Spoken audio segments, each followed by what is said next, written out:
सर्वमङ्गलमाङ्गल्ये शिवे सर्वार्थसाधिके शरण्ये त्र्यम्बके देवी नारायणी नमोऽस्तुते। ॐ ह्रीं दुं दुर्गायै नमः। ॐ ಶ್ರೀ ಗುರುಭ್ಯೋ ನಮಃ. ನಮ್ಮ ಯೂಟ್ಯೂಬ್ ವಾಹಿನಿಯ ಸಮಸ್ತ ವೀಕ್ಷಕರಿಗೆ ನಿಮ್ಮ ನೇತ್ರಾವತಿ ಮಾಡುವ ನಮಸ್ಕಾರಗಳು. ವರ್ಷ ಭವಿಷ್ಯ ಕಾರ್ಯಕ್ರಮಕ್ಕೆ ನಿಮ್ಮೆಲ್ಲರಿಗೂ ಆತ್ಮೀಯವಾದ ಸ್ವಾಗತ. ವೀಕ್ಷಕರೇ, ಮಾಸ ಭವಿಷ್ಯ ಆಗಿರಬಹುದು, ವಾರ ಭವಿಷ್ಯ ಆಗಿರ್ಬೋದು, ಇದನ್ನೆಲ್ಲ ಹೇಳುವಾಗ ಎಲ್ಲಾ ಗ್ರಹಗಳನ್ನು ಕೂಡ ಪರಿಗಣನೆಗೆ ತಗೊಂಡು ಎಲ್ಲಾ ಗ್ರಹಗಳ ಒಂದು ಗೋಚಾರ ಫಲ ಹೇಗಿದೆ ಅನ್ನೋದ್ರ ಪ್ರಕಾರವಾಗಿ ನಾವು ಈ ಒಂದು ಮಾಸ ಭವಿಷ್ಯ, ವಾರ ಭವಿಷ್ಯವನ್ನ ಹೇಳ್ತೀವಿ. ಆದ್ರೆ ವರ್ಷ ಭವಿಷ್ಯ ಅಂತ ಬಂದಾಗ ಇಡೀ ವರ್ಷದಲ್ಲಿ ಪ್ರಮುಖವಾಗಿ ಒಂದು ರಾಶಿಯಿಂದ ಇನ್ನೊಂದು ರಾಶಿಗೆ ಪ್ರವೇಶವನ್ನ ಮಾಡುವಂತಹ ಕೆಲವು ಗ್ರಹಗಳನ್ನ ಮುಖ್ಯವಾಗಿ ಪರಿಗಣನೆಗೆ ತಗೊಂಡು ಆ ಒಂದು ಇಡೀ ವರ್ಷದ ಫಲವನ್ನ ಹೇಳ್ಬೇಕಾಗತ್ತೆ. ಆ ರೀತಿ ಒಂದೇ ರಾಶಿಯಲ್ಲಿ ದೀರ್ಘಕಾಲದವರೆಗೆ ಒಂದು ಸಂಚಾರವನ್ನ ಮಾಡುವಂತಹ ಗ್ರಹಗಳು ಅಂದ್ರೆ ಅವು 4 ಗ್ರಹಗಳು ಮಾತ್ರ. ಯಾಕಂದ್ರೆ ಸೂರ್ಯ ಮತ್ತು ಕುಜ ಈ ಗ್ರಹಗಳೆಲ್ಲ, ಶುಕ್ರ ಆಗಿರಬಹುದು, ಬುಧ ಆಗಿರ್ಬೋದು, ಈ ಗ್ರಹಗಳೆಲ್ಲ ಒಂದು ರಾಶಿಯಲ್ಲಿ 30 ದಿನ, 45 ದಿನ ಈ ತರ ಇರ್ತಾರೆ. ಇನ್ನು ಚಂದ್ರ ಗ್ರಹ ಒಂದು ರಾಶಿಯಲ್ಲಿ 2.5 ದಿನ ಮಾತ್ರ ಇರ್ತಾರೆ. ಆದ್ರೆ ರಾಹು, ಕೇತು, ಶನಿ ಮತ್ತು ಗುರು ಈ 4 ಗ್ರಹಗಳು ಮಾತ್ರ ಒಂದು ರಾಶಿಯಲ್ಲಿ ಬಹಳಷ್ಟು ದೀರ್ಘಕಾಲದ ಅವಧಿಯಲ್ಲಿ ಸಂಚಾರ ಮಾಡ್ತಾರೆ. ಈ ಒಂದು ದಿಶೆಯಲ್ಲಿ ರಾಹು ಮತ್ತು ಕೇತುಗಳು ಒಂದು ರಾಶಿಯಲ್ಲಿ 18 ತಿಂಗಳು ಅಂದ್ರೆ 1.5 ವರ್ಷಗಳ ಕಾಲ ಸಂಚಾರ ಮಾಡಿದ್ರೆ, ಗುರುಗ್ರಹ 1 ವರ್ಷಗಳ ಕಾಲ ಒಂದು ರಾಶಿಯಲ್ಲಿ ಸಂಚಾರ ಮಾಡ್ತಾರೆ.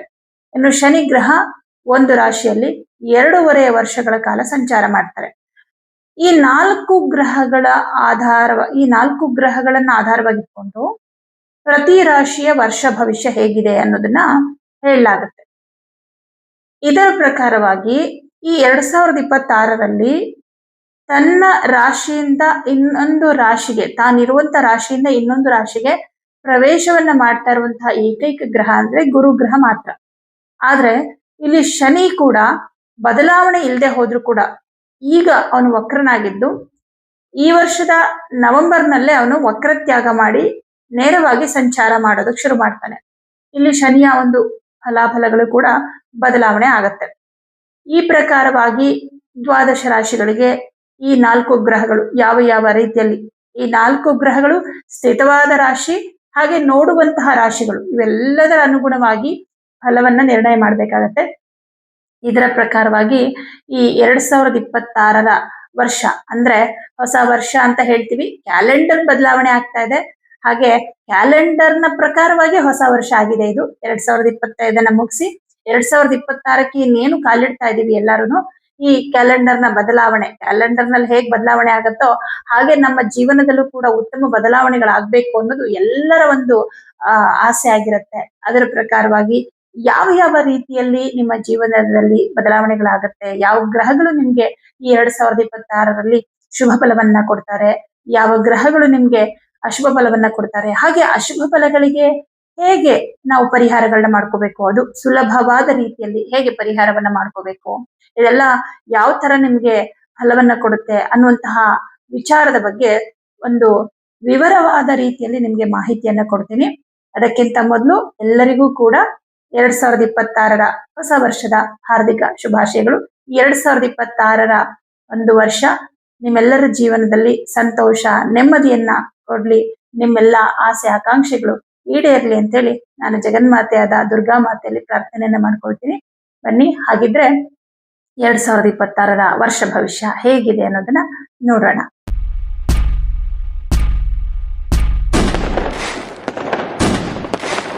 ವೃಷಭ ರಾಶಿಯವರಿಗೆ 2026ರ ವರ್ಷ ಭವಿಷ್ಯ ಹೇಗಿದೆ ಅಂತ ನೋಡೋಣ. ಮೊದಲನೇದಾಗಿ ನಿಮ್ಮ ರಾಶಿಗೆ ಲಾಭಸ್ಥಾನದಲ್ಲಿ ಶನಿ ಕುತ್ಕೊಂಡಿದ್ದಾನೆ. ಲಾಭಸ್ಥಾನದಲ್ಲಿರ್ತಕ್ಕಂಥ ಶನಿ ವೃಷಭ ರಾಶಿಗೆ ಧರ್ಮ ಕರ್ಮಾಧಿಪತಿ. ಅಂದ್ರೆ ನಿಮಗೆ ನಿಮ್ಮ ಜೀವನದಲ್ಲಿ ಧಾರ್ಮಿಕವಾಗಿ ನಿಮ್ಮನ್ನ ನಡೆಸೋನು ಅವನೇ, ಒಳ್ಳೆಯ ಕರ್ಮಗಳನ್ನ ಮಾಡಿಸುವನು ಅವನೇ ಆಗಿದ್ದಾನೆ. ಅವನು ಇರೋದು ಲಾಭದಲ್ಲಿ, ಜೊತೆಗೆ ಗುರುವಿನ ಮನೆಯಲ್ಲಿ. ಹಾಗಾಗಿ 2026ರ ವರ್ಷ ಪೂರ್ತಿ ನಿಮಗೆ ಉದ್ಯೋಗದಲ್ಲಿ ಅಭಿವೃದ್ಧಿ ಇದೆ. ವೃಷಭ ರಾಶಿಯವರಿಗೆ ದಶಮದಲ್ಲಿ ರಾಹು ಇರೋದ್ರಿಂದ ಉದ್ಯೋಗದಲ್ಲಿ ಕೆಲವು ಬದಲಾವಣೆಗಳಾಗ್ತಾ ಇರುತ್ತೆ. ಆದ್ರೆ ದಶಮಾಧಿಪತಿ ಲಾಭದಲ್ಲೇ ಇರೋದ್ರಿಂದ ಏನೇ ಬದಲಾವಣೆಗಳಾದ್ರೂ ಕೂಡ ಉದ್ಯೋಗದಲ್ಲಿ ನಿಮ್ಗದು ನೆಗೆಟಿವ್ ಬದಲಾವಣೆಗಳಲ್ಲ, ಎಲ್ಲವೂ ಪಾಸಿಟಿವ್ ಬದಲಾವಣೆಗಳೇ ಆಗ್ತಾ ಇರುತ್ತೆ. ಅದರಿಂದ ನಿಮ್ಗೆ ಇನ್ನಷ್ಟು ಅನುಕೂಲಗಳೇ ಆಗ್ತಾ ಇರುತ್ತೆ ಹೊರತು ಯಾವುದೇ ರೀತಿಯ ತೊಂದರೆಗಳು ಆ ಥರದ್ದೇನು ಆಗೋದಿಲ್ಲ. ಹಾಗಾಗಿ ಉದ್ಯೋಗದಲ್ಲಿ ತುಂಬಾ ಚೆನ್ನಾಗಿದೆ. ಇನ್ನು ಮುಖ್ಯವಾಗಿ ಬೇರೆಯವರ ಕೈ ಕೆಳಗೆ ಕೆಲಸ ಮಾಡುವಂತವರಿಗೆ ನಿಮ್ಮ ಉದ್ಯೋಗ ಕ್ಷೇತ್ರದಲ್ಲಿ ಒಂದು ಅಭಿವೃದ್ಧಿ, ಪ್ರಮೋಷನ್ ಈ ತರದ್ದೆಲ್ಲ ಆಗತ್ತೆ 2026ರಲ್ಲಿ.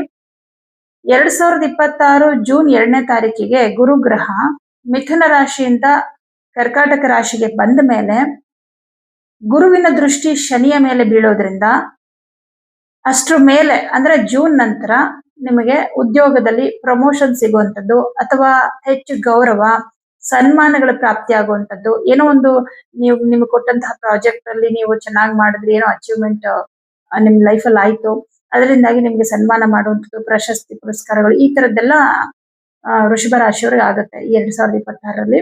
ಮತ್ತೆ ನೀವು ಅನ್ಕೊಂಡಂತಹ ಕೆಲಸಗಳು ಎಲ್ಲವೂ ಸಕ್ಸಸ್ ಆಗುವಂಥದ್ದು.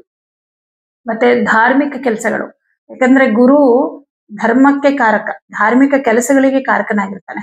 ಅವನ ದೃಷ್ಟಿ ಶನಿ ಮೇಲೆ ಬೀಳುತ್ತೆ, 9ನೇ ಮನೆ ಅಧಿಪತಿ ಮೇಲೆ. ಹಾಗಾಗಿ ಈ 2026ರ ಜೂನ್ ನಂತರ ಅಂದ್ರೆ ಅರ್ಧದಿಂದ ನಿಮ್ಮ ಒಂದು ಧಾರ್ಮಿಕ ಕೆಲಸಗಳು, ಈಗ ಕೆಲವು ಹರಕೆಗಳಿರತ್ತೆ, ಅದನ್ನ ತೀರ್ಸೋಕಾಗಿರ್ಲಿಲ್ಲ, ಯಾವ್ದೋ ಕೆಲವೊಂದಷ್ಟು ದೇವಸ್ಥಾನಗಳಿಗೆ ಹೋಗ್ಬೇಕಿತ್ತು, ಹೋಗಕ್ಕಾಗಿರ್ಲಿಲ್ಲ, ಆಮೇಲೆ ಮನೆ ದೇವರು, ಕುಲದೇವರ ದರ್ಶನ ಅಥವಾ ಕುಲದೇವರಿಗೆ ಏನೋ ಒಂದು ನೀವು ಅನ್ಕೊಂಡಿದ್ರಿ, ಅದೆಲ್ಲವೂ ಕೂಡ ಬ್ಯಾಲೆನ್ಸ್ ಉಳ್ಕೊಂಡ್ಬಿಟ್ಟಿದೆ ನಿಮ್ಮ ಒಂದು ಕೆಲಸದ ಗಡಿಬಿಡಿಯಲ್ಲಿ ಅಥವಾ ನಿಮಗೆ ಕೆಲಸದ ಒತ್ತಡದಿಂದಾಗಿ ಇದು ಯಾವುದನ್ನು ಮಾಡೋಕ್ ಆಗ್ತಾ ಇಲ್ಲ ಅನ್ನುವಂತಹ ಸ್ಥಿತಿ ಇಷ್ಟ ದಿನ ಇತ್ತು.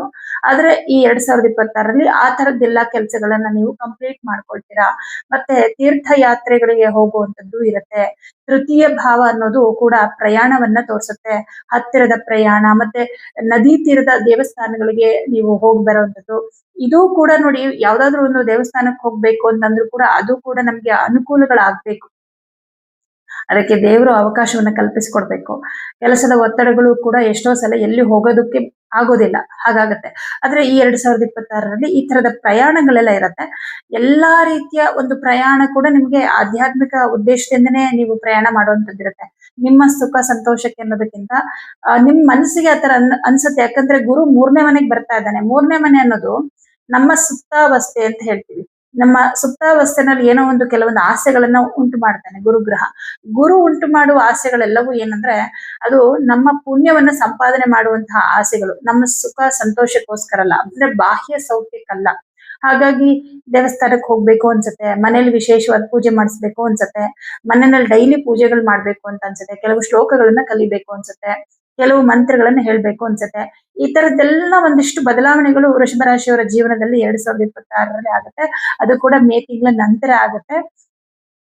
ಇನ್ನು ಇದ್ರ ಜೊತೆಗೆ ಅದೇ ಧರ್ಮದ ಜೊತೆಗೆ ಕರ್ಮ ಅನ್ನೋ ರೀತಿಯಲ್ಲಿ ನಿಮ್ಮ ಒಂದು ಕೆಲಸವನ್ನ ತುಂಬಾ ಹಾನೆಸ್ಟ್ ಆಗಿ ನೀವು ಮಾಡ್ಕೊಂಡು ಬಂದಿದ್ದಕ್ಕೆ ಉತ್ತಮವಾದಂತಹ ಒಂದು ಒಳ್ಳೆ ಹೆಸರು ಎಲ್ಲವೂ ಕೂಡ ಪಡಿತೀರಾ. ಇನ್ನು ವೃಷಭ ರಾಶಿಯವರ ವಿದ್ಯಾರ್ಥಿಗಳಿಗೆ ಹೇಗಿದೆ ಅಂತ ನೋಡೋದಾದ್ರೆ, ವಿದ್ಯಾರ್ಥಿಗಳಿಗೆ ಚೆನ್ನಾಗಿದೆ, ಏನ್ ತೊಂದರೆ ಇಲ್ಲ. ಯಾಕಂದ್ರೆ 4ನೇ ಮನೆ ಕೂಡ ಹೈಸ್ಕೂಲ್ ವಿದ್ಯಾಭ್ಯಾಸವನ್ನ ತೋರಿಸುತ್ತೆ, ವಿದ್ಯೆಗೆ ಭಾವ ಕೂಡ ಆಗುತ್ತೆ. ಹಾಗಾಗಿ ವಿದ್ಯಾರ್ಥಿಗಳಿಗೆ ಏನು ತೊಂದರೆ ಇಲ್ಲ. 5ನೇ ಮನೆಗೆ ಶನಿ ದೃಷ್ಟಿ ಬೀಳ್ತಾ ಇದ್ರು ಕೂಡ ವಿದ್ಯಾಭ್ಯಾಸಕ್ಕೆ ಅದು ತೊಂದರೆಯನ್ನ ಮಾಡಲ್ಲ. ಯಾಕಂದ್ರೆ ಶನಿ ನಿಮಗೆ ಭಾಗ್ಯಾಧಿಪತಿ ಮತ್ತು ದಶಮಾಧಿಪತಿ ಯೋಗಕಾರಕನಾಗಿರೋದ್ರಿಂದ ಈ ಯೋಗಕಾರಕನ ದೃಷ್ಟಿ ಪಂಚಮ ಅಂದ್ರೆ ವಿದ್ಯಾಸ್ಥಾನಕ್ಕೆ ಬೀಳೋದ್ರಿಂದ ವಿದ್ಯಾರ್ಥಿಗಳಿಗೂ ಅದು ಯಾವುದೇ ಒಂದು ಕೆಡುಕನ್ನು ಉಂಟು ಮಾಡೋದಿಲ್ಲ. ಉನ್ನತ ವ್ಯಾಸಂಗವನ್ನ ಮಾಡ್ತಕ್ಕಂಥವ್ರಿಗೆ ಬಹಳಷ್ಟು ಅನುಕೂಲಗಳು ಈ ವರ್ಷದಲ್ಲಿ ಕಂಡು ಬರುತ್ತೆ. ಇನ್ನು ವೃಷಭ ರಾಶಿಯವರಿಗೆ ಸಂತಾನದ ವಿಚಾರ ಅಂತ ನೋಡಿದಾಗ, ಅಂದ್ರೆ ಗುರುಬಲ ಇಲ್ಲದೆ ಇರೋದ್ರಿಂದ ಸಂತಾನದ ಅಪೇಕ್ಷೆ ಇರ್ತಕ್ಕಂಥವ್ರಿಗೆ ಸಂತಾನ ಪ್ರಾಪ್ತವಾಗುವುದು ಸ್ವಲ್ಪ ಅನುಮಾನ ಇದೆ. ಆದ್ರೆ ನಿಮ್ ಜಾತಕದಲ್ಲಿ ಉತ್ತಮ ದಶಭುಕ್ತಿ ನಡೀತಾ ಇದ್ರೆ ಅದು ಕೂಡ ಸಾಧ್ಯವಾಗ್ಬೋದು. ಆದ್ರೆ ಮಕ್ಕಳ ವಿಷಯದಲ್ಲಿ, ಅಂದ್ರೆ ನಿಮ್ಮ ಮಕ್ಕಳ ಒಂದು ವಿಚಾರದಲ್ಲಿ ಕೆಲವೊಂದು ನಿರ್ಧಾರಗಳನ್ನ ತಗೊಳ್ತೀರಾ. ಸಮಸ್ಯೆಗಳು ಅಂತ ಏನಿಲ್ಲ, ಆದ್ರೆ ತುಂಬಾ ಏನೋ ಒಳ್ಳೆ ಬದಲಾವಣೆ ಆ ತರದ್ದು ಏನಿಲ್ಲ.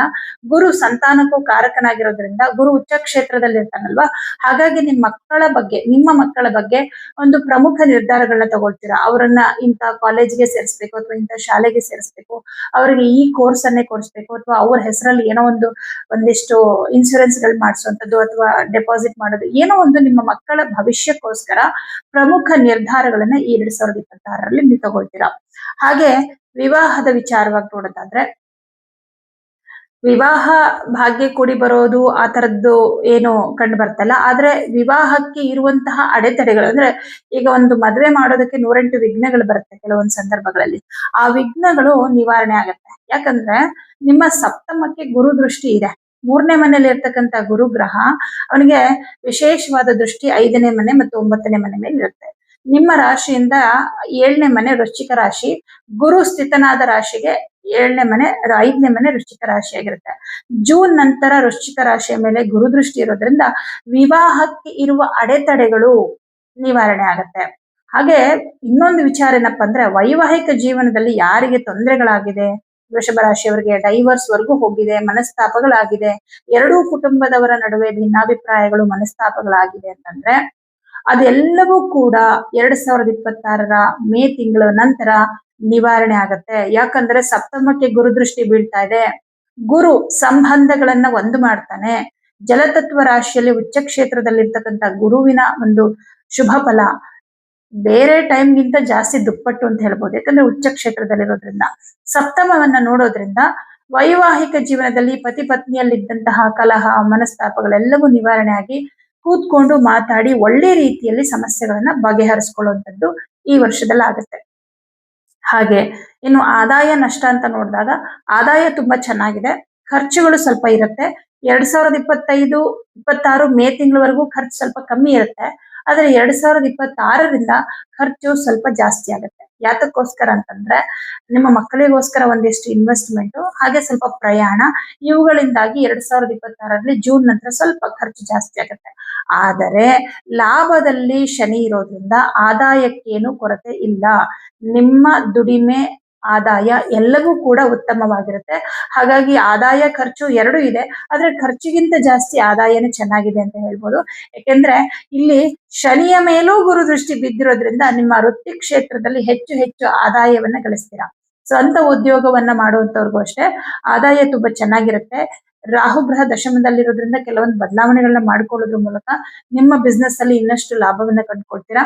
ಹೆಚ್ಚಾಗಿ ಪಾರ್ಟ್ನರ್ಶಿಪ್ ಅಲ್ಲಿ ಬಿಸ್ನೆಸ್ ಮಾಡೋರಿಗೆ ಜಾಸ್ತಿ ಲಾಭ ಅದು ಜೂನ್ ತಿಂಗಳಿಂದ. ಯಾಕಂದ್ರೆ 7ನೇ ಮನೆಗೆ ಗುರು ದೃಷ್ಟಿ ಬೀಳ್ತಾ ಇದೆ. ಉಚ್ಚ ಕ್ಷೇತ್ರದ ಗುರುವಿನ ದೃಷ್ಟಿ ಸಪ್ತಮಕ್ಕೆ ಬಿದ್ರೆ ಅಲ್ಲಿ ಅವ್ರಿಗೂ ಒಳ್ಳೆ ಟೈಮ್ ಬಂದಿದೆ, ನಿಮ್ಮ ಪಾರ್ಟ್ನರ್ಗೂ ಕೂಡ. ಹಾಗಾಗಿ ಇಬ್ಬರ ಒಂದು ಜಾತಕದ ಅನುಗುಣವಾಗಿ ನಿಮ್ಮ ಬಿಸ್ನೆಸ್ ಅಲ್ಲಿ ದುಪ್ಪಟ್ಟು ಅಭಿವೃದ್ಧಿಯನ್ನ ಪಡೆಯುವಂಥದ್ದು, ದುಪ್ಪಟ್ಟು ಲಾಭವನ್ನು ಪಡೆಯುವಂಥದ್ದಾಗತ್ತೆ. ಹಾಗಾಗಿ 2026ರಲ್ಲಿ ಆದಾಯ ತುಂಬಾ ಚೆನ್ನಾಗಿದೆ ಅಂತ ಹೇಳ್ಬೋದು. ಇನ್ನು ಕೃಷಿಕರಿಗೆ ಹೇಗಿದೆ ಅಂತ ನೋಡೋದಾದ್ರೆ ಚತುರ್ಥ ಭಾವದಲ್ಲಿ ಈಗಾಗಲೇ ಕೇತು ಗ್ರಹ ಸ್ಥಿತನಾಗಿದ್ದಾನೆ. ಚತುರ್ಥ ಭಾವಕ್ಕೆ ಗುರುವಿನ ದೃಷ್ಟಿ ಇಲ್ಲ. ಗುರು 3ನೇ ಮನೆಯಲ್ಲಿದ್ದಾನೆ. ನೀವು ಏನೇ ಒಂದು ಕೃಷಿಯ ಬಗ್ಗೆ ಏನೇ ಒಂದು ನಿರ್ಧಾರಗಳನ್ನ ತಗೊಳ್ಳೋದಾದ್ರೆ 2026ರಲ್ಲಿ ಮೇ ತಿಂಗಳು ಒಳಗಡೆ ತಗೊಂಡ್ಬಿಡಿ. ಯಾಕೆಂದ್ರೆ ಜೂನ್ ನಂತರ ಗುರು 3ನೇ ಮನೆಗೆ ಹೊರಟೋಗ್ಬಿಡ್ತಾನೆ. ಸಹಜ ಸ್ಥಾನ ಅಷ್ಟೇನು ಶುಭ ಫಲ ಕೊಡೋದಿಲ್ಲ ಕೃಷಿಗೆ ಸಂಬಂಧಪಟ್ಟಂತೆ. ಹಾಗಾಗಿ ಒಂದು ಕೃಷಿ ವಿಚಾರದಲ್ಲಿ ಏನೇ ಒಂದು ನಿರ್ಧಾರ ತಗೊಳ್ಳೋದಾದ್ರೆ ಯಾವ ಬೆಳೆ ಹಾಕ್ಬೇಕು ಅಂತನೋ ಅಥವಾ ಬೆಳೆಯನ್ನ ಸೇಲ್ ಮಾಡುವಂಥದ್ದು, ಈ ತರದ್ ಏನೇ ಒಂದು ಅಥವಾ ಕೃಷಿ ಭೂಮಿನೇ ತಗೋಬೇಕು ಹೊಸದಾಗಿ, ಈ ತರದ್ ಏನೇ ಒಂದು ಅನ್ಕೊಂಡಿದ್ರು ಕೂಡ ಮೇ ತಿಂಗಳ ಒಳಗೆ ನಿರ್ಧಾರವನ್ನ ಮಾಡ್ಕೊಂಡ್ಬಿಡಿ. ಎಷ್ಟು ಬೇಗ ಆಗುತ್ತೋ ಅಷ್ಟು ಬೇಗ. ಜನವರಿ, ಫೆಬ್ರವರಿ, ಮಾರ್ಚ್ ಈ 3 ತಿಂಗಳಲ್ಲೇ ನೀವು ಡಿಸೈಡ್ ಮಾಡಿದ್ರೆ ತುಂಬಾ ಒಳ್ಳೇದು ವ್ಯವಸಾಯ ಮಾಡ್ತಕ್ಕಂಥವ್ರಿಗೆ.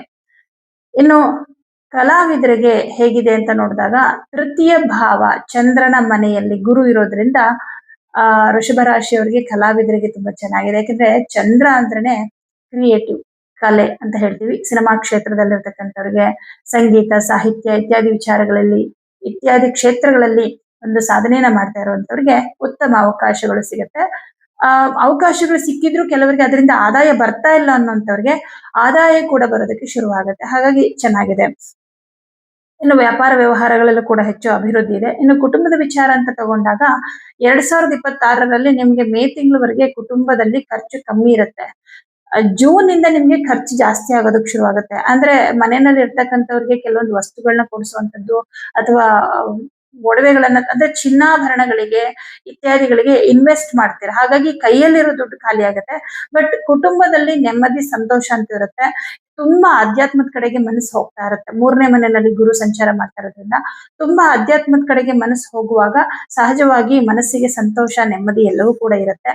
ಹಾಗಾಗಿ ಕುಟುಂಬದ ಸೌಖ್ಯ ಕೂಡ ಉತ್ತಮವಾಗಿರುತ್ತೆ. ಆದ್ರೆ ಜೂನ್ ತಿಂಗಳಿಂದ ಸ್ವಲ್ಪ ಖರ್ಚು ಜಾಸ್ತಿ ಆಗುತ್ತೆ. ನಿಮ್ ಕುಟುಂಬದವ್ರಿಗೋಸ್ಕರನೇ ಬೇರೆ ಬೇರೆ ಇನ್ವೆಸ್ಟ್ಮೆಂಟ್ ಎಲ್ಲ ಮಾಡ್ತಾ ಹೋಗ್ತೀರಾ, ಎಲ್ಲಾದ್ರೂ ಒಂದ್ ಕಡೆ ಹೂಡಿಕೆ ಮಾಡುವಂತದ್ದೆಲ್ಲ. ಹಾಗಾಗಿ ಕೈಯಲ್ಲಿರೋ ದುಡ್ಡು ಖಾಲಿ ಆಗುತ್ತೆ ಅಷ್ಟೇ. ಆದ್ರೆ ವ್ಯರ್ಥ ಖರ್ಚುಗಳನ್ನ ಗುರುಗ್ರಹ ಮಾಡಿಸೋದಿಲ್ಲ. ಇನ್ನು ಲಾಭದಲ್ಲಿ ಶನಿ ಇರೋದ್ರಿಂದ ಆ ವಿಚಾರದಲ್ಲೂ ಬಹಳಷ್ಟು ತಿಳುವಳಿಕೆಯನ್ನು ಕೊಡ್ತೇನೆ. ಯಾಕಂದ್ರೆ ಶನಿ ದೃಷ್ಟಿ ನಿಮ್ಮ ರಾಶಿಯ ಮೇಲಿರುತ್ತೆ. ಸೂಕ್ಷ್ಮ ವಿಚಾರಗಳನ್ನ ತಿಳ್ಕೊಂಡು ನೀವು ಮುಂದುವರಿತಾ ಹೋಗ್ತೀರಾ. ಹಾಗಾಗಿ ಚೆನ್ನಾಗಿದೆ. ಇನ್ನು ಮಾನಸಿಕ ನೆಮ್ಮದಿ ಇದು ತುಂಬಾ ಮುಖ್ಯ. ಜೀವನದಲ್ಲಿ ಕೆಲವರಿಗೆ ಎಲ್ಲ ಇರುತ್ತೆ, ಆದ್ರೆ ನೆಮ್ಮದಿನೇ ಇರೋದಿಲ್ಲ. ತೃತೀಯ ಭಾವದಲ್ಲಿ ಅಂದ್ರೆ ನೋಡಿ, ನಿಮ್ಮ ಸುಪ್ತಾವಸ್ಥೆ. ಕೆಲವೊಂದು ಸಂದರ್ಭಗಳಲ್ಲಿ ಎಲ್ಲವೂ ಇರುತ್ತೆ, ಆದ್ರೂ ಯಾಕೋ ಬೇಜಾರಾಗ್ತಾ ಇರುತ್ತೆ. ಬೇಜಾರು ಯಾಕೆ ಆಗ್ತಿದೆ ಅನ್ನೋದಕ್ಕೆ ನಮ್ಗೆ ಆನ್ಸರೇ ಗೊತ್ತಿರೋದಿಲ್ಲ. ತೃತೀಯ ಭಾವ ನಮ್ಮ ಅಂತರಂಗದ ಆತಂಕ, ಅಂತರಂಗದ ದುಃಖ, ಅಂತರಂಗದ ಸಂತೋಷವನ್ನ ನೀಡುವಂತ ಭಾವವಾಗಿರುತ್ತೆ. ತೃತೀಯ ಭಾವ ಅಷ್ಟು ಇಂಪಾರ್ಟೆಂಟ್. ಈ 3ನೇ ಮನೆಯಲ್ಲಿ ಗುರು ಸಂಚಾರ ಮಾಡ್ತಾನೆ ಜೂನ್ ತಿಂಗಳಿಂದ. ಹಾಗಾಗಿ ಜೂನ್ ನಂತರ ಹೆಚ್ಚು ಆಧ್ಯಾತ್ಮದ ವಿಚಾರವಾಗಿ, ಧರ್ಮದ ವಿಚಾರವಾಗಿ ನೀವು ಗಮನ ಕೊಡೋದ್ರಿಂದ ಮನಸ್ಸಿಗೆ ಸಮಾಧಾನ, ಸಂತೋಷ. ಕೆಲವೊಂದು ವಿಚಾರಗಳ ಬಗ್ಗೆ ನಿಮಗೆ ನಾಲೆಡ್ಜೇ ಇರಲ್ಲ, ಆ ತರದ ಕೆಲವು ವಿಚಾರಗಳ ಬಗ್ಗೆ ತುಂಬಾ ತಿಳ್ಕೊಳ್ತೀರಾ. ಯಾಕಂದ್ರೆ ಗುರು ಬಂದ ಅಂದ್ರೆ ಏನೋ ಒಂದು ಕಲಿಸ್ಬಿಟ್ಟು ಹೋಗ್ತಾನೆ. ಹಾಗಾಗಿ ಕೆಲವೊಂದು ವಿಚಾರಗಳ ಬಗ್ಗೆ ತಿಳ್ಕೊಳ್ತೀರಾ. ಆದಷ್ಟು ದೇವರು, ಮಂತ್ರ, ಪೂಜೆ ಇವುಗಳ ಒಂದು ಆಚರಣೆಗಳನ್ನು ಶುರು ಮಾಡ್ಕೊಳ್ತೀರಾ. ಹೊಸದಾಗಿ ಏನಾದ್ರೂ ಶುರು ಮಾಡ್ಕೊಳ್ತೀರಾ. ಎಲ್ಲವೂ ಕೂಡ ಒಳ್ಳೇದೇ ಆಗತ್ತೆ ನಿಮ್ಗೆ ಅದರಿಂದ. ಇನ್ನು ಆರೋಗ್ಯದ ವಿಚಾರ ಬಂದಾಗ ವೃಷಭ ರಾಶಿಯವರಿಗೆ ಅನಾರೋಗ್ಯ ಸಮಸ್ಯೆ ಅಂತ ಏನಿಲ್ಲ. ಆದ್ರೆ 3ನೇ ಮನೆಯಲ್ಲಿ ಅಷ್ಟಮಾಧಿಪತಿ ಇರೋದ್ರಿಂದ ಯಾರಿಗೆ ಶುಗರ್ ಇದೆ ಈಗಾಗ್ಲೇ ವೃಷಭ ರಾಶಿಯವರಿಗೆ, ಅವರಿಗೆ ಜೂನ್ ನಂತರ ಶುಗರ್ ಲೆವೆಲ್ ಸ್ವಲ್ಪ ಜಾಸ್ತಿ ಆಗಬಹುದು. ನಿಮ್ಮ ಆಹಾರ ಕ್ರಮ ಸರಿಯಾಗಿದ್ರೆ ಏನೂ ಆಗೋದಿಲ್ಲ. ಶಿಸ್ತುಬದ್ಧವಾಗಿ ನಿಮ್ಮ ಆಹಾರ ಕ್ರಮ ಇತ್ತು ಅಂದ್ರೆ ಯಾವ ತೊಂದರೆನೂ ಇಲ್ಲ. ಆದ್ರೆ ಬೇರೆ ತರ ಏನು ಹೆಲ್ತ್ ಪ್ರಾಬ್ಲಮ್ ಅದೆಲ್ಲ ಬರಲ್ಲ. ಆದ್ರೆ ಜೂನ್ ತಿಂಗಳಿಂದ ಡಿಸೆಂಬರ್ ವರೆಗೆ ಯಾವಾಗಾದ್ರೂ 1 ಅಥವಾ 2 ಸಲ ವೃಷಭ ರಾಶಿಯವರಿಗೆ ಜ್ವರ ಬರುತ್ತೆ. ಅಂದ್ರೆ ತುಂಬಾ ಸಡನ್ ಆಗಿ ಜ್ವರ ಬಂದು ಜಾಸ್ತಿ ಆಗತ್ತದು. ಅಂದ್ರೆ ಜ್ವರ ಬಂದು 1 ವಾರ ನರಳೋ ತರ ಆಗತ್ತೆ. ಸ್ವಲ್ಪ ಎಚ್ಚರಿಕೆಯಿಂದ ಇದ್ಬಿಡಿ. ಜ್ವರ ಬರ್ತಿದೆ ಅಂದ ತಕ್ಷಣ ಸ್ಟಾರ್ಟಿಂಗ್ ಅಲ್ಲೇ ಮೆಡಿಸಿನ್ ಟ್ರೀಟ್ಮೆಂಟ್ ತಗೊಂಬಿಡಿ. ಬಿಡು ಸಣ್ಣದಾಗಿ ಸ್ವಲ್ಪ ಮೈ ಬಿಸಿದೆ ಅನ್ಕೊಂಡ್ ಕೇರ್ಲೆಸ್ ಮಾಡ್ಬೇಡಿ. ಯಾಕಂದ್ರೆ ಜ್ವರಗಳನ್ನ ಜಾಸ್ತಿ ಮಾಡೋದು ಗುರುಗ್ರಹ 3ನೇ ಮನೇಲಿ ಇರೋದ್ರಿಂದ ಇದು ಸ್ವಲ್ಪ ಬರುತ್ತಷ್ಟೇ. ಮೇಜರ್ ಹೆಲ್ತ್ ಇಶ್ಯೂಸ್ ಅಂತ ಏನು ವೃಷಭ ರಾಶಿಯವರಿಗೆ ಬರಲ್ಲ. ಇನ್ನು ಪ್ರೀತಿ ಪ್ರೇಮದ ವಿಚಾರ ಅಂತ ತಗೊಂಡಾಗ 5ನೇ ಮನೆಗೆ ಯಾವುದೇ ಒಂದು ಶುಭ ಗ್ರಹದ ದೃಷ್ಟಿ ಇಲ್ಲ. 5ನೇ ಮನೆಗೆ ಶನಿ ದೃಷ್ಟಿ ಇದೆ. ಶನಿ ಯೋಗಕಾರಕನೇ ಆದ್ರೂ ಕೂಡ ಅವನು ಪ್ರೀತಿ ಸಂಬಂಧಗಳ ವಿಚಾರ ಅಂತ ಬಂದಾಗ ಅವನು ಏನಿದ್ರು ಅದನ್ನೆಲ್ಲ, ಆ ಬಂಧನಗಳನ್ನ ಕಟ್ ಮಾಡೋನು ಅಷ್ಟೇ. ಅದನ್ನೆಲ್ಲ ಬೆಳೆಸಿದಷ್ಟು ದುಃಖ ಜಾಸ್ತಿ ಅನ್ನೋದು ಶನಿಯ ಒಂದು ವಿಚಾರ. ಅದು ಸತ್ಯವೇ, ಯಾವಾಗ್ಲೂ ಸತ್ಯನೇ ಅದು. ಸಂಬಂಧಗಳು ಹೆಚ್ಚಾದಷ್ಟು ಅವುಗಳನ್ನ ಮೇಂಟೈನ್ ಮಾಡೋದು, ಉಳಿಸ್ಕೊಳ್ಳೋದು ಕಷ್ಟ ಆಗತ್ತೆ. ಅತ್ತೆ ಮಾವ, ಬಂಧು ಬಳಗ ಇವ್ರುಗಳನ್ನೆಲ್ಲ ನಾವು ಸಂಬಂಧಗಳು ಬೇಗ ಕ್ರಿಯೇಟ್ ಆಗತ್ತೆ. ಬಟ್ ಅದನ್ನೆಲ್ಲ ಬೆಳೆಸ್ಕೋಬೇಕು, ಉಳಿಸ್ಕೋಬೇಕು ಅಂದ್ರೆ ಅದಕ್ಕೆ ತುಂಬಾ ತಾಳ್ಮೆ ಬೇಕು. ಇವತ್ತಿನ ಒಂದು ಜನಗಳಲ್ಲಿ ಆ ತಾಳ್ಮೆ ತುಂಬಾ ಕಮ್ಮಿ ಇದೆ. ನಂಗೆ ಯಾರು ಬೇಡ ಅನ್ಬಿಡ್ತಾರೆ ಕೋಪದಲ್ಲಿ, ಆಮೇಲೆ ನಂಗೆ ಯಾರು ಇಲ್ಲ ಅಂತಾರೆ. ಕೋಪ ಬಂದಾಗ ನಂಗೆ ಅವರು ಬೇಡ, ಇವರು ಬೇಡ, ಯಾರು ಬೇಡ ಅಂತಾರೆ. ಒಂದು ಕಾಲಕ್ಕೆ ನನ್ಗೆ ಯಾರು ಇಲ್ಲ, ನಾನ್ ಒಂಟಿ ಅಂತ ಕೊರಗ್ತಾರೆ. ಎರಡೂ ಮನಸ್ಥಿತಿ ಒಬ್ಬ ವ್ಯಕ್ತಿಯಲ್ಲೇ ಇರುತ್ತೆ. ಹಾಗಾಗಿ ಈ ಪ್ರೀತಿ ಪ್ರೇಮದ ವಿಚಾರದಲ್ಲಿ ಯಾವುದೇ ರೀತಿಯ ಶುಭ ಫಲಗಳನ್ನ ನೀವು ಎಕ್ಸ್ಪೆಕ್ಟ್ ಮಾಡಕ್ ಆಗಲ್ಲ. ವೃಷಭ ರಾಶಿಯವರು ಶನಿ ದೃಷ್ಟಿ 5ನೇ ಮನೆಗಿರೋದ್ರಿಂದ ಇವಾಗ ಏನಾದ್ರೂ ಪ್ರಾಬ್ಲಮ್ ಇತ್ತು ಅಂತಂದ್ರೆ ಆ ಪ್ರಾಬ್ಲಮ್ ಇಂದ ಆದಷ್ಟು ಹೊರಗಡೆ ಬರೋದಕ್ಕೆ ಪ್ರಯತ್ನ ಮಾಡ್ಬಿಡಿ. ಇನ್ನು ವಯಸ್ಸಾದವ್ರಿಗಂತೂ ತುಂಬಾ ಚೆನ್ನಾಗಿದೆ. ರಿಟೈರ್ಡ್ ಆಗಿರೋಂಥವ್ರಿಗೆ ಮನೆಯಲ್ಲಿ ನೆಮ್ಮದಿ, ಸಮಾಧಾನ. ಹೊಸದಾಗಿ ಏನಾದ್ರು ಸಣ್ಣದಾಗಿ ಏನಾದ್ರು ಒಂದು ಕೆಲಸ ಶುರು ಮಾಡ್ಬೇಕು ಅಂದ್ರೆ ಕೂಡ ಅದಕ್ಕೂ ಅನುಕೂಲ ಇರುತ್ತೆ. ಆರೋಗ್ಯದಲ್ಲಿ ಏನು ತೊಂದರೆ ಇಲ್ಲ. ಆದ್ರೆ ಶುಗರ್ ಇರೋರು ಸ್ವಲ್ಪ ಎಚ್ಚರಿಕೆಯಿಂದ ಇರಬೇಕು. ಸ್ವಲ್ಪ ಶುಗರ್ ಲೆವೆಲ್ ಜಾಸ್ತಿ ಆಗಬಹುದು. ಆದ್ರೆ ಮೇಜರ್ ಹೆಲ್ತ್ ಇಶ್ಯೂ ಅಂತ ಏನಿಲ್ಲ. ಇನ್ನು ಗುರು ಬದಲಾವಣೆಯಿಂದ ವೃಷಭ ರಾಶಿಯವ್ರಿಗೆ ಆಗ್ತಾ ಇರುವಂತ ವಿಶೇಷವಾದ ಬದಲಾವಣೆ ಏನಪ್ಪಾ ಅಂದ್ರೆ 3ನೇ ಮನೆಗೆ ಗುರು ಬರ್ತಾ ಇದ್ದಾನೆ. ಜಲತತ್ವ ರಾಶಿ. ಆಧ್ಯಾತ್ಮದ ಬಗ್ಗೆ ಜಾಸ್ತಿ ಕಾಳಜಿ ಬರುತ್ತೆ. ದೇವಸ್ಥಾನಗಳಿಗೆ ಜಾಸ್ತಿ ಹೋಗ್ತಾರೆ ಈ ವರ್ಷದಲ್ಲಿ. ನೀವು ದೇವಸ್ಥಾನಗಳಿಗೆ ಜಾಸ್ತಿ ಹೋಗೋದು, ಮತ್ತೆ ಯಾರಾದ್ರೂ ಗುರುಗಳು ನಿಮ್ಗೆ ಸಿಗ್ತಾರೆ, ಅವರುಗಳಿಂದ ಒಂದಿಷ್ಟು ಆಧ್ಯಾತ್ಮದ ವಿಚಾರಗಳನ್ನ ತಿಳ್ಕೊಳ್ತೀರಾ. ಕೆಲವು ಮಂತ್ರಗಳು, ಕೆಲವು ಪೂಜೆಗಳನ್ನ ಹೊಸದಾಗಿ ಶುರು ಮಾಡ್ತೀರಾ. ಮಾಡ್ಬೋದು, ಹಾಗೇನಿಲ್ಲ. ಆ ಪೂಜೆ ಮಾಡಬಾರ್ದು, ಈ ಪೂಜೆ ಮಾಡಬಾರ್ದು ಅಂತ ಏನಿಲ್ಲ. ನಮ್ಮಲ್ಲಿ ಶ್ರದ್ಧಾ ಭಕ್ತಿ ಇತ್ತು ಅಂದ್ರೆ ಖಂಡಿತ ನಾವು ಮಾಡ್ಬೋದು. ಆದ್ರೆ ಎಲ್ಲವನ್ನ ಸಾತ್ವಿಕವಾಗಿ ಮಾಡ್ಕೊಂಡ್ ಬರ್ಬೇಕು ನಾವು. ಯಾಕೆಂದ್ರೆ ತಾಮಸಿಕ ವಿದ್ಯೆಗಳು ಅದರ ಅರಿವು ಎಷ್ಟೋ ಜನಕ್ಕೆ ಇರೋದೇ ಇಲ್ಲ. ಸಡನ್ ಆಗಿ ಹೋಗಿ ಯಾವ್ದೋ ಒಂದು ಮಂತ್ರ ಸಿಕ್ತು ಅಂತ ಹೇಳ್ಬಿಡ್ತಾರ. ಹಾಗಲ್ಲ, ಸಾತ್ವಿಕವಾದ ಪೂಜೆ ವಿಚಾರಗಳು. ನೋಡಿ, ವಿಷ್ಣು ಸಹಸ್ರನಾಮ ದಿನ ಕೇಳಿಸ್ಕೊಳ್ಳಿ, ದಿನ ಹೇಳ್ಕೊಳ್ಳಿ, ತುಂಬಾ ಒಳ್ಳೇದು. ಹಾಗೆ ಲಕ್ಷ್ಮೀನಾರಾಯಣ ಹೃದಯ ಇದನ್ನೆಲ್ಲ ದಿನ ಕೇಳಿಸ್ಕೊಳ್ಳೋದು ಎಲ್ಲ ತುಂಬಾ ಸಾತ್ವಿಕವಾದಂತಹ ಮಂತ್ರಗಳು. ಈ ತರದ್ದೆಲ್ಲ ಒಂದಿಷ್ಟು ಕಲಿತೀರಾ. 9ನೇ ಮನೆಗೆ ಗುರುದೃಷ್ಟಿ ಇರೋದ್ರಿಂದ ದೇವರ ವಿಚಾರವಾಗಿ ನಿಮ್ದು ಬ್ಯಾಲೆನ್ಸಿಂಗ್ ಕಾರ್ಯಗಳು ಏನಿರ್ತಲ್ಲ, ದೇವಸ್ಥಾನಕ್ಕೆ ಹೋಗ್ಬೇಕಿತ್ತು, ಅಥವಾ ಯಾವುದೋ ತೀರ್ಥಕ್ಷೇತ್ರಗಳನ್ನ ನೋಡ್ಬೇಕಿತ್ತು, ಅಥವಾ ಹರಕೆ ತೀರಿಸ್ಬೇಕಿತ್ತು, ಕುಲದೇವ್ರಿಗೆ ಹೋಗ್ಬೇಕಿತ್ತು. ಈ ತರದ್ ಏನೇನೆಲ್ಲ ಬ್ಯಾಲೆನ್ಸ್ ಇರುತ್ತೆ ಆ ಬ್ಯಾಲೆನ್ಸ್ ದೈವ ಕಾರ್ಯಗಳೆಲ್ಲ ಕಂಪ್ಲೀಟ್ ಮಾಡ್ತಾರೆ 2026ರಲ್ಲಿ. ಇದು ತುಂಬಾ ಇಂಪಾರ್ಟೆಂಟ್. ಯಾಕಂದ್ರೆ ಅದೆಲ್ಲ ಬ್ಯಾಲೆನ್ಸ್ ಇತ್ತು ಅಂದ್ರೆ ನಮ್ ಜೀವನದಲ್ಲಿ ಏನೋ ಒಂದು ಅಡೆತಡೆಗಳು ಬರ್ತಾ ಇರುತ್ತೆ. ಹಾಗಾಗಿ ಅದೆಲ್ಲ ನಾವು ಬೇಗ ನಮ್ ಕೆಲಸ ಆಗಿದ ಕೂಡಲೇ ನಾವ್ ಏನಾದ್ರೂ ಹರಕೆ ಮಾಡ್ಕೊಂಡಿದ್ವಿ ನಮ್ ಕೆಲಸ ಆದ್ಮೇಲೆ ಆ ಹರಕೆ ಮರಿಬಾರ್ದು. ಅನ್ಕೊಂಡಿದ್ದನ್ನ ಮಾಡ್ಬಿಡ್ಬೇಕು. ಇದು ಬಹಳ ವಿಶೇಷವಾದದ್ದು. ಇನ್ನು ಮುಖ್ಯವಾಗಿ ಈ ವೃಷಭ ರಾಶಿಯವರು ಹಣಕಾಸಿನ ವಿಷಯದಲ್ಲಿ ಸ್ವಲ್ಪ ಜಾಗೃತಿ. ಇದು ಜೂನ್ ನಂತರ ಯಾರಿಗೂ ದುಡ್ಡು ಕೊಡಕ್ ಹೋಗ್ಬೇಡಿ. ಯಾಕಂದ್ರೆ ಗುರು ದೃಷ್ಟಿ 9ನೇ ಮನೆ ನೀಚ ಸ್ಥಾನದ ಮೇಲೆ ಇರೋದ್ರಿಂದ ನೀವು ಬೇರೆಯವ್ರಿಗೆ ಕೊಟ್ಟಿರೋ ದುಡ್ಡು ವಾಪಸ್ ಬರೋದಿಲ್ಲ. ಹಾಗಾಗಿ ಇದೊಂದು ವಿಚಾರದಲ್ಲಿ ಸ್ವಲ್ಪ ಎಚ್ಚರಿಕೆಯಿಂದಿರಿ. ತುಂಬಾ ಖುಷಿ ವಿಚಾರ ಏನಂದ್ರೆ ಸಂಬಂಧಗಳಲ್ಲಿದ್ದಂತ ತೊಡಕುಗಳು, ಅದರಲ್ಲೂ ವೈವಾಹಿಕ ಜೀವನದಲ್ಲಿದ್ದಂತಹ ತೊಂದರೆಗಳು ಏನಿತ್ತಲ್ಲ ವೃಷಭ ರಾಶಿಯವರಿಗೆ ಯಾರಿಗಿತ್ತು ಅದು ಸಾಲ್ವ್ ಆಗುತ್ತೆ. ಇದು ನಿಮ್ಗೆ ಬಹಳ ಶುಭ ಫಲ ಅಂತ ಹೇಳ್ಬೋದು. ನಿಮಗೆ ಈ ವರ್ಷದಲ್ಲಿ ಶುಭ ಫಲ ಹೆಚ್ಚಾಗಿದೆ. ಅಶುಭ ಫಲ ಸಣ್ಣ ಪುಟ್ಟದ್ದು ಸ್ವಲ್ಪ ಮಟ್ಟಿಗೆ ಇರುತ್ತೆ. ಆರೋಗ್ಯದಲ್ಲಿ ಒಂಚೂರು ಏರುಪೇರಾಗುವಂಥದ್ದು ಕೆಲವರಿಗೆ. ಹಾಗಾಗಿ ಕೆಲವು ಪರಿಹಾರಗಳನ್ನ ಮಾಡ್ಕೊಳ್ಳಿ. ಏನಪ್ಪಾ ಅಂತಂದ್ರೆ ಪ್ರತಿ ಶನಿವಾರ ಉದ್ದಿನ ಬೇಳೆ ಮತ್ತು ಹುರುಳಿಕಾಳು ದಾನ, ಹಾಗೆ ಪ್ರತಿ ಗುರುವಾರ ಕಡಲೆಬೇಳೆ ದಾನ ಕೊಡುವಂಥದ್ದು, ಪ್ರತಿದಿನ ಲಕ್ಷ್ಮಿ ಮತ್ತು ವಿಷ್ಣು ಮಂತ್ರಗಳನ್ನ ಅಂದ್ರೆ ಅಷ್ಟೋತ್ತರಗಳನ್ನ ಹೇಳ್ಕೊಳ್ಳುವಂಥದ್ದು.